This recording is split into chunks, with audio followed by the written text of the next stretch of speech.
दो rods given थे और बोला जा रहा है कि इनका डिफरेंस इन लेंथ जो है वो हर टेम्परेचर पे क्या है बताओ, सेम। पहले तो मैं वो बता रहा हूं जो किसी भी बच्चे को क्लिक कर सकता है, ट्रेडिशनल मेथड्स। अचानक से एग्जाम में जो क्लिक नहीं करता है, पहले वो बता रहा हूं कि ये जो सेंटेंस लिखा हुआ है उसको मैथ्स में कैसे कन्वर्ट करेंगे। Difference in length is constant at all the temperature. L1 minus L2 जो किसी एक टेम्परेचर थीटा पे था, वही कितने पे होगा, थीटा प्लस डेल थीटा पे। यस और नो? मतलब L1 dash minus L2 dash होगा। उस सेंटेंस को मैथ्स में ऐसे कन्वर्ट कर दिया हमने। कितने लोगों को समझ में आ रहा है कि जितना L1 माइनस L2 थीटा पे है, उतना ही थीटा प्लस डेल थीटा। ठीक है, उसके बाद मैं भी बताऊंगा ना कि और वन लाइन में कैसे आंसर कर सकता हूं। L1 डैश क्या होता है, L1 1 minus alpha of steel delta theta minus L2 alpha of brass delta theta. बोलो, L1 माइनस L2 कैंसिल हो गया, तो यहां से आया length of steel alpha of steel delta theta minus length of brass alpha of brass delta theta. बोलो, is equal to 0। या कुछ जैसे आप यहां आओगे तो आपको क्लिक करेगा यार इसको तो और मैं फास्ट कर सकता था। यस और नो? ठीक है, कैसे? दोनों का चेंज इन लेंथ इक्वल कर दो। अगली बार से हम लोग ऐसा क्वेश्चन करेंगे तो हमको क्या क्लिक करना चाहिए कि क्या इक्वल करना है, चेंज इन लेंथ। ये वाला थोड़ा लेंथी हो जाता है, ये डायरेक्टली करेंगे चेंज इन लेंथ इक्वल होना चाहिए। नहीं आया? ये एक रॉड है, ये भी एक रॉड है, इनके बीच का कोई डिफरेंस है, इनके इसकी हाइट का।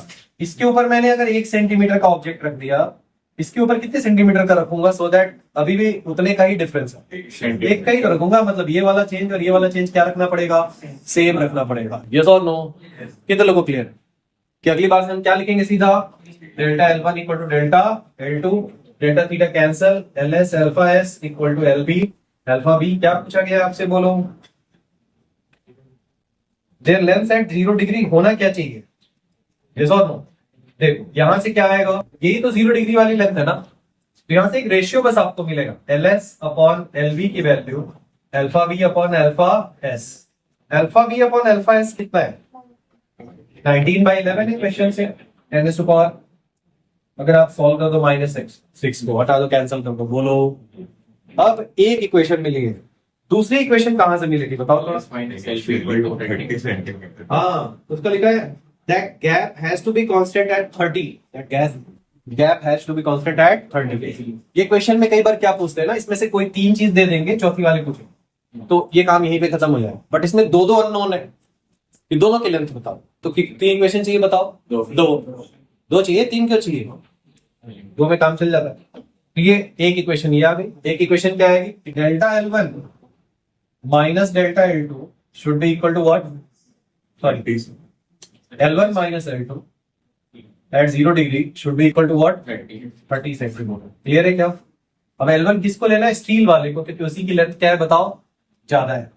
आया समझ में? तो इसका मतलब एक इक्वेशन आ गई, LS माइनस LB की वैल्यू 30 सेंटीमीटर थी और उसका रेशियो कितना है बताओ, 19/11। तो किसी एक को एलिमिनेट कर देते हैं। किसको एलिमिनेट करेंगे बताओ?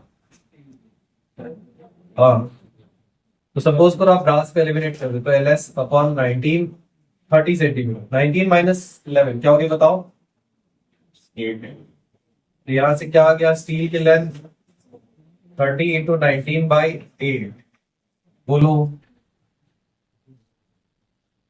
ये कितना है,